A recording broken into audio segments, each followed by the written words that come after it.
जमीन तो खुदा की मिल्कियत है जिस पर कुछ लोग चंद दिनों के लिए आबाद होते हैं, उस पर खेती बाड़ी करते हैं, रिहाइश इख्तियार करते हैं और बीवी बच्चों के साथ जिंदगी के दिन पूरे करने के बाद उसे आने वाली नस्लों के लिए छोड़ जाते हैं। ये सिलसिला सदियों से चला आ रहा है और दुनिया के तमाम अफराद इस बात से वाकिफ हैं कि जमीन और जायदाद हमेशा के लिए किसी के पास नहीं रहती।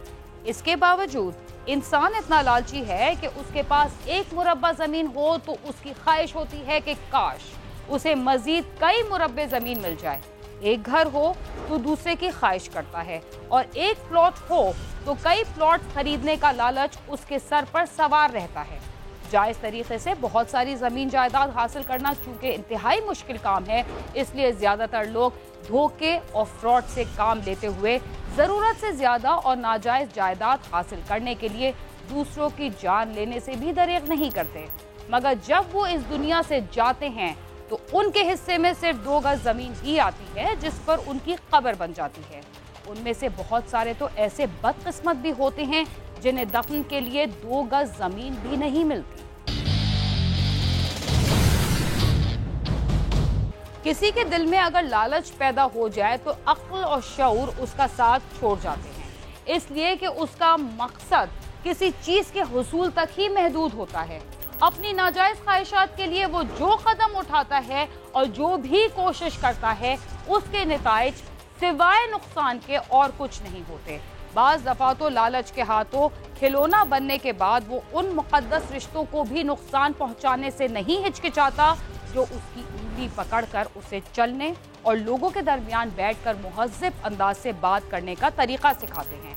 लाला मूसा के थाना सिटी के इलाके में अंधे कत्ल की वारदात का ड्रॉप सीन हुआ तो लोग हैरान रह गए, इसलिए कि जायदाद के लालच ने एक भतीजे को अपने चचा की जान का दुश्मन बना दिया था। लेकिन आखिर में बदनसीब भतीजे को सिवाय शर्मिंदगी और सजा के कुछ भी तो ना मिल पाया।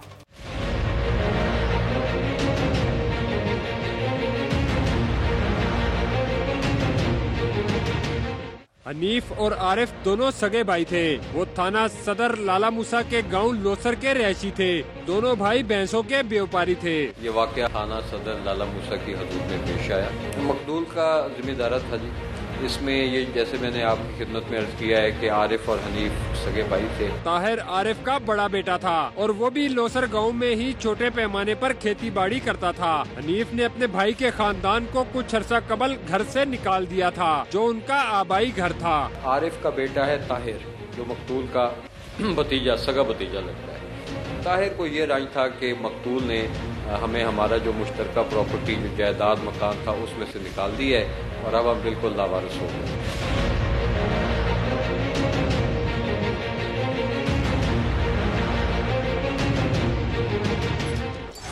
मोहम्मद आरिफ ने पुलिस को इत्तला दी कि उसका भाई मोहम्मद हनीफ किसी काम के लिए घर से बाहर गया था, मगर उसके बाद वापस न आया। तलाश करने पर उसकी लाश भिम्बर पुल के करीब से मिली और पुलिस ने लाश को कब्जे में लेने के बाद तफ्तीश का आगाज कर दिया। पुलिस को हनीफ के भाई ने ही इतला दी थी कि उसका भाई रात को किसी काम से गया था मगर वापस नहीं आया। हनीफ को रात के पहर में किसी ने गोलियां मारकर कत्ल कर दिया था। ये 14 दिसंबर की रात को ये अपने इसी सिलसिले में घर से निकला और आधी रात को तकरीबन मिडनाइट को ये मर्डर हो जाता। इत्ला मिलने पर पुलिस जब मौके पर पहुंची तो हनीफ की लाश एक नाले के करीब खून में लथपथ पड़ी थी। हनीफ को किसी ने सीने पर 4 से 5 गोलियां मारकर उसे कत्ल कर दिया था। ये कत्ल रात के अंधेरे में किया गया। हनीफ इसमें कत्ल हो गया और ये ब्लाइंड मर्डर था। हनीफ कहीं जा रहा था शाम के वक्त और वहाँ पे इत्ला मिली पुलिस को कि इसकी डेड बॉडी जो है खून में लथपथ जो है भिम्बर पुल पे पड़ी हुई। पुलिस मौका वारदात पे पहुंच गई, किसी किस्म का कोई सुराग या क्लू जो है वो कातलों ने नहीं था। जब मैं और मेरा अमला मौके पर पहुंचते हैं तो खौफ की अलामत थी, काफ़ी क्राउड जमा था। इसकी लाश खून में लथपथ पड़ी हुई थी जिसको ब्रिजर फायर मारने लगा था और इसके अलावा इसकी मोटरसाइकिल साइड पर पड़ी हुई थी। 4-5 गोलियां इसकी सीने में लगी हुई थी।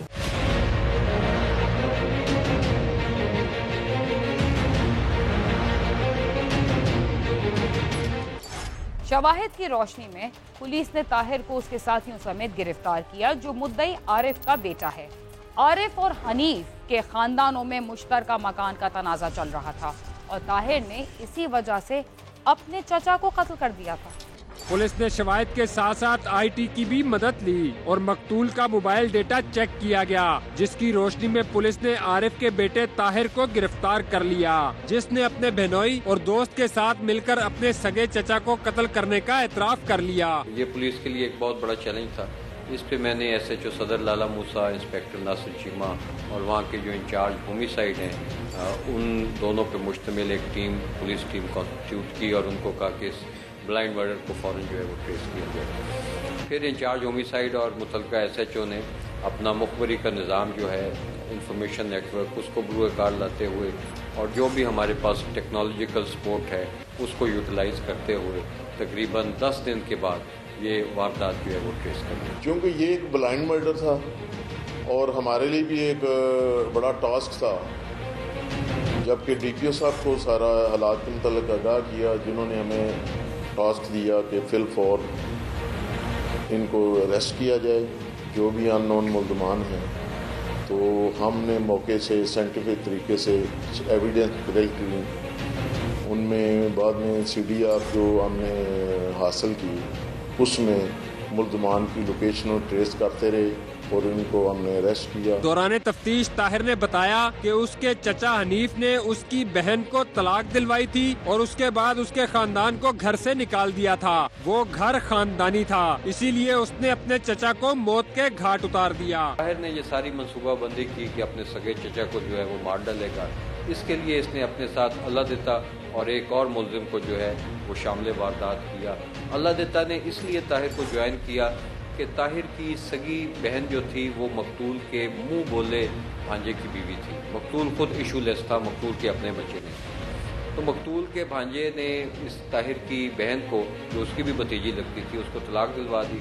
अब अल्लाह दिता जो ताहिर का दोस्त है वो उस खातून से शादी करना चाहता था, लेकिन मकतूल उस शादी के रास्ते में रुकावटें डालता था। तो अल्लाह दिता को ये रंज था, इसलिए अल्लाह दिता ने ताहिर को ज्वाइन किया, साथ इन्होंने अपने एक और दोस्त को ज्वाइन किया और इन तीनों ने मिलकर मोहम्मद हनीफ को कत्ल कर दिया। मकतूल का जो है जी, ये कातिल जो है मकतूल का भतीजा था और इनका जो क्लैश चला दौरान तफ्तीश इसने बताया, ताहिर ने जो इसका भतीजा है, कि असल उसको रंज ये था कि उसकी बहन जो कि मकतूल की भतीजी लगती थी, उसको अपना भांजे से इसने डिवोर्स दिलवाई हुई थी घरेलू नाचाकी की वजह से। और इसके अलावा एक और जो मकतूल का मकान था जो कि अभी उसने सेल कर दिया हुआ था, उसी में ये रहायश पजीर थे ताहिर वगैरह, जो इसका भतीजा और ताहिर का बाप, और इसने वो सेल कर दिया था और इसने उनको घर से निकाल दिया हुआ।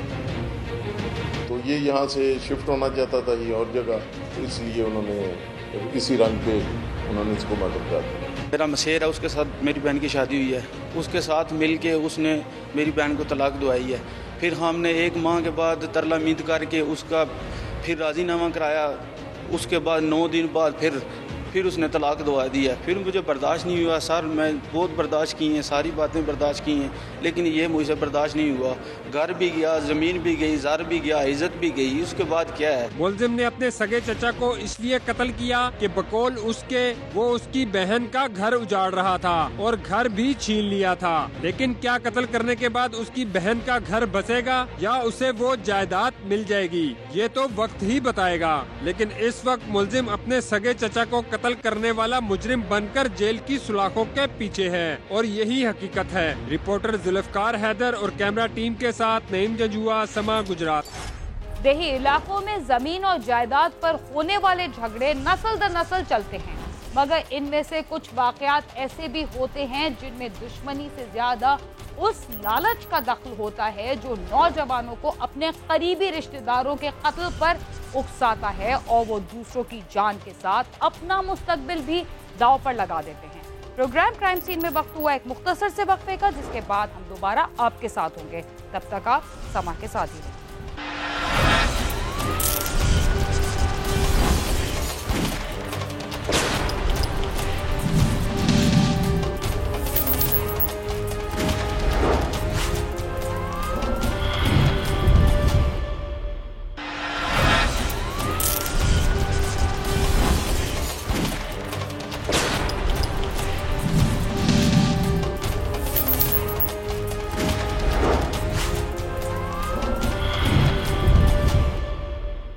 प्रोग्राम क्राइम सीन में एक बार फिर खुशामदीद। हो सकता है कराची में सिक्योरिटी के नाम पर कायम होने वाली भांत भांत की निजी सिक्योरिटी कंपनियां बेहतरीन मुनाफा कमा रही हों, मगर जो निजी इदारे और अफराद उनके रहमो करम पर जिंदगी गुजार रहे हैं और अपने कारोबार को महफूज समझ रहे हैं, वो शायद इतने महफूज ना हो।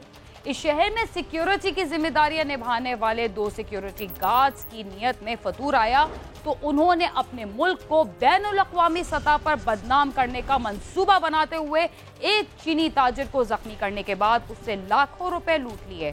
सिक्योरिटी गार्ड्स की ये कहानी देखकर आपको हैरान होने की जरूरत नहीं कि ये तो यहाँ का मामूल बनता जा रहा है।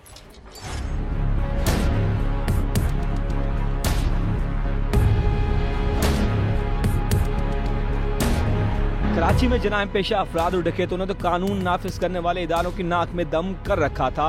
अब लोगों की सिक्योरिटी पर मुतय्यन रखवाले भी लुटेरे बनने लगे हैं। ऐसी सूरत-ए-हाल में इंसान किस पर भरोसा करे? कराची में कारोबार करने वाले चीनी शहरी शी दरख्शां के इलाके डिफेंस फेज 6 के एक बंगले में रिहाइश पजीर हैं। उसने घर की सिक्योरिटी के लिए निजी सिक्योरिटी कंपनी के 2 गार्ड्स रखे थे, लेकिन सिक्योरिटी पर तैनात इन दोनों सिक्योरिटी गार्ड्स ने मंसूबा बनाया और फिर बंगले के मालिक चीनी शहरी शी से 30 लाख रुपए लूटने के बाद मुजाहिमत पर छुरी मारकर उसे जख्मी कर दिया और मुल्जिमान मौके से फरार हो गए। वाक़ई की इत्तला मिलते ही पुलिस ने जख्मी चीनी शहरी को निजी अस्पताल मुंतकिल किया, जहां तिब्बी इमदाद के बाद उनका बयान लिया गया, जिसमें उन्होंने वाक़ई की तफसील बताई। सबसे पहले तो हमने जो जख्मी थे शी, उनको हमने पहुंचवाया हॉस्पिटल, वहाँ उनको ट्रीटमेंट दी। एक टीम इमीडिएटली SSP साउथ ने तश्कील दी ASP क्लिफ्टन की सरबराही में। चीनी शहरी के जख्मी होने के वाक़े के बाद आला पुलिस हुक्काम ने इस वाक़े का नोटिस लिया और एक तहकीकाती टीम बनाई गई, जिसने वारदात के चंद घंटों बाद ही कराची से फरार होने वाले मुल्जिमान अब्दुल फत्ताह और अब्दुल गफ्फार को जाम शोरो टूल प्लाजा के करीब से गिरफ्तार करके उनसे लूटे हुए 30 लाख रुपए, मुद्दई का मोबाइल फोन, छुरी और एक पिस्तौल बरामद कर लिया। जब नेचुरली हमें ये पता लगा कि मुल्जिमान का ताल्लुक अंदरून सिंध से है, तो हमने सारे जो इंटीरियर के रेंज DIGs हैं उनसे रब्ता किया। तो DIG हैदराबाद और SP जामशोरो की मदद से जो जामशोरो टोल प्लाजा है वहाँ पे एक टीम डिप्यूट हुई जामशोरो पुलिस की DSP देशक की सरबराही में, और उन्होंने वहाँ पे मुल्जिमान को अरेस्ट किया। उन मुल्जिमान से पूरी छीनी हुई रकम बरामद हुई। जो विक्टिम थे शी, उनका जो छीना हुआ मोबाइल फ़ोन था वो बरामद हुआ। आला यूज़ हुआ था जो स्टैबिंग के लिए छुरी, वो बरामद हुई, और एक अदद 30 बोर माउजर पिस्टल बरामद हुआ। दोस्त मुल्क से आकर कारोबार करने वाले चीनी बाशिंदे को लूटने वालों ने शायद ये सोच रखा था कि उन्हें तलाश नहीं किया जा सकेगा, मगर पुलिस ने इंतहाई फुर्ती से उन्हें गिरफ्तार कर लिया। इस सिलसिले में पुलिस ने हमें मजीद भी बहुत कुछ बताया। DIG साउथ शर्जील खलील ने प्रेस कॉन्फ्रेंस में कहा कि दोनों मुल्जिमान ने चीनी बाशिंदे को न सिर्फ लूटा बल्कि जख्मी भी किया है। इस किस्म के वाकयात ऐसी सिक्योरिटी कंपनी और भर्तियों पर भी सवालिया निशान हैं और ऐसी कंपनियों के खिलाफ कानूनी कार्रवाई की जाएगी। इस इंसिडेंट से एक चीज़ जो बड़ी क्लियरली जाहिर होती है वो ये कि जो मुख्तलिफ प्राइवेट सिक्योरिटी कंपनीज हैं शहर में, उनके जो हायरिंग का तरीका है या उनके अंदर जो स्टाफिंग का तरीका है उसके ऊपर एक सीरियस रिव्यू करना चाहिए।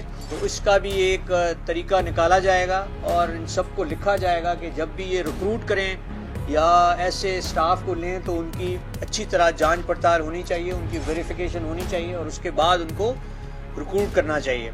DIG साउथ का मजीद ये भी कहना था कि प्राइवेट सिक्योरिटी कंपनीज लोगों को बगैर छानबीन और ट्रेनिंग के भर्ती कर रही हैं और सिक्योरिटी कंपनीज की इस लापरवाही का खमियाजा ऐसी सूरत में सामने आता है। जो गवर्निंग डिपार्टमेंट है, इस सारे सिक्योरिटी गार्ड्स की हायरिंग और उनके ऊपर SOP बनाने के लिए वो होम डिपार्टमेंट है, और होम डिपार्टमेंट में ये मामला जो है वो बिल्कुल चल रहा है और चला हुआ है। अब हमारे सामने एक इंसिडेंट आया है, तो जिस तरह मैंने आप सबके सामने अर्ज़ रखा कि इस इंसिडेंट को देखते हुए इस कंपनी के से ज़रूर पूछगछ होगी कि किस तरह से वो ऐसे स्टाफ को हायर करते हैं बग़ैर वेरिफिकेशंस किए हुए, बग़ैर उनके क्रीडेंशियल्स को सामने रखते हुए, और फिर ये इस किस्म के हादसात और जराइम में मुलव्वस पाए जाते हैं। निजी सिक्योरिटी गार्ड्स के हाथों अपने मालकान के लुटने का ये पहला वाकया नहीं है। इससे कबल भी कई सिक्योरिटी गार्ड्स डाकुओं से मिलकर बैंकों और घरों को लूट चुके हैं, मगर इन वाकयात में मुलव्विस सिक्योरिटी कंपनीज के खिलाफ किसी भी किस्म की कोई कानूनी चाराजोई नहीं की गई, जिसकी वजह से इन वाकयात में कोई भी कमी नहीं आ सकी। कैमरामैन एरिक परेरा के साथ सालिक शाह, समा, कराची। कराची में स्ट्रीट क्राइम्स का ग्राफ पहले ही आसमान को छू रहा है। यहाँ के बाशिंदे न सिर्फ रात के वक्त बल्कि दिन दिहाड़े भी डाकुओं के हाथों महफूज नहीं। ऐसे में अगर दूसरे ममालिक से आकर कारोबार करने वाले अफराद को भी लूटने का सिलसिला शुरू हो गया तो दूसरे ममालिक से आने वाले सरमायादार हम पर कैसे एतबार कर पाएंगे। लूट मार की ऐसी वारदातें न सिर्फ पुलिस बल्कि हुकूमत के लिए भी मुस्तकबिल में बहुत सारे मसाइल पैदा कर सकती हैं। इसके साथ ही क्राइम सीन अपने इख्तिताम को पहुंचता है। अगर आप हमसे राब्ता करना चाहते हैं तो हमारा पता है cs@sama.tv। इसके अलावा आप YouTube, Facebook और Twitter पर भी हमसे राब्ता कर सकते हैं और हमारा प्रोग्राम भी देख सकते हैं। बीना खान और क्राइम सीन की टीम को इजाजत दीजिए और देखते रहिए समा।